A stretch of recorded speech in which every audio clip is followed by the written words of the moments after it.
your actual needs are small. Alam mo, after ng basic na necessities natin tulad ng bahay, tirahan, internet, etc.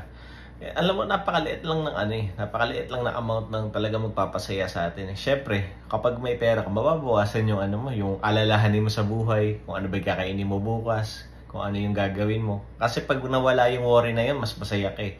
Pero alam mo ba, kapag alam mo yung lifestyle inflation, pagka mas lumalaking kita mo, lumalaki din ba dapat yung gastos mo? Kailangan mo ba nang lumipat sa mas malaking bahay, sa mas maganda mong sasakyan, or sa mas magandang cellphone, mas magandang gadget? Hindi naman eh. Akala mo kailangan mo yun para sumaya, pero hindi. Ang kailangan mo lang, napakasimple lang eh. Kung ano lang yung nakasanayan mo dati, bakit mo i-increase? Kaya ang pinakapunto ko dito, your actual needs are small para sumaya. Thank you.